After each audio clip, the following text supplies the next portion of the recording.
आज की ये सच्ची घटना एक शमशान घाट की है। ये बात ज़्यादा पुरानी नहीं है। एक दिन एक लड़का साहिल, जो कि एक कंपनी में काम करता था, उसे किसी भी भूत प्रेत में यकीन नहीं था। वो कहता था, यार ये सब भूत प्रेत सब दिमाग का भ्रम है। एक दिन उसकी कंपनी में कुछ काम बढ़ गया था, जिसकी वजह से वो ऑफिस से देर रात को निकला। वो अपनी बाइक पर था, सुनसान रास्ता और बस कुछ कुत्तों की भौंकने की आवाज़।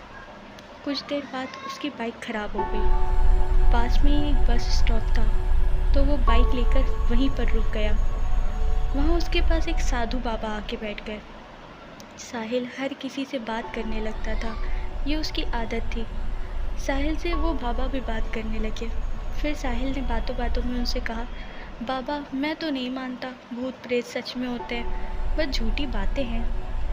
बाबा ने कहा, तुम भले मानो या ना मानो, लेकिन ये मत कहो कि नहीं होते हैं, ये सब सच में होते हैं। इस पे साहिल को थोड़ी हंसी आई और वो बाबा से बोला, अगर भूत होते हैं तो हमें क्यों नहीं दिखते। साधु ने साहिल की इस बात पे उसे शमशान की तरफ इशारा किया और वो दोनों उधर जाने लगे। साहिल को अब थोड़ा डर लगने लगा था, क्योंकि रात का टाइम था, पर वो अपने डर पर काबू कर आगे बढ़ रहा था। कुछ देर बाद दोनों शमशान घाट पहुंचते हैं। अभी तक कुछ लाशें वहां जल रही थीं। बाबा ने साहिल को ऐसी जगह पर ढाला जहां कुछ देर पहले ही एक लाश जली थी, और बाबा ने ज़मीन में एक लोहे की कील गाड़ा, उसमें एक सफ़ेद धागा बांधा और धागे का आखिरी कोना साहिल को पकड़ाया। अब साहिल के दिल की धड़कन बहुत तेज़ हो गई थी, उसकी सांसें फूलने लगी थीं और हाथ पैर कांपने लगे थे। फिर भी उसने धागा नहीं छोड़ा। साधु के कुछ बताशा को 4 जगह पर रख दिया और बाबा ने साहिल को सावधान किया, अभी कुछ आत्मा इसको खाने आएंगी, जब तक वो इसको खा के चली ना जाए तब तक हाथ से धागा मत छोड़ना। अगर छोड़ा तो तुम्हें नुकसान हो सकता है, और ना ही अपनी आंखें खोलना। और फिर बाबा ने मंत्र पढ़ने शुरू कर दिए। कुछ मंत्र पढ़ के बाबा ने साहिल से आँख बंद करने को बोला।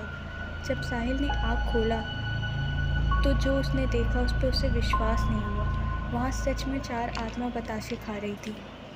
लेकिन जब उसने देखा उसके पड़ोस में जो व्यक्ति रहता था, जो कुछ समय पहले मर चुका था, उसकी भी आत्मा वहाँ बताशे खा रही थी। उसके हाथ से धागा छूट गया और वहाँ पे वो बाबा भी नहीं थे। वो तेज़ी से शमशान घाट से अपने घर की तरफ भाग रहा था। तभी कोई उसका नाम लेकर बुला रहा होता है। भागते भागते उसको पीछे से कई तरह की खौफनाक आवाज़ें आ रही थी, पर उसने पीछे मुड़ के नहीं देखा। अपने घर पहुंचकर उसने राहत की सांस ली और अपने माता पिता को सारी बात बताई। फिर थक हार कर अपने कमरे में सोने चला गया। अगले दिन उसकी आँख उसी शमशान घाट में खुली और उसी जगह पे जहाँ उसने आत्मा देखा था, वो वहीं पर था। इसके बाद वो दिमागी तौर पर बीमार रहने लगा। अगर आज की कहानी आपको अच्छी लगी हो तो वीडियो को लाइक और कमेंट करें और चैनल को सब्सक्राइब करें। Thanks for watching.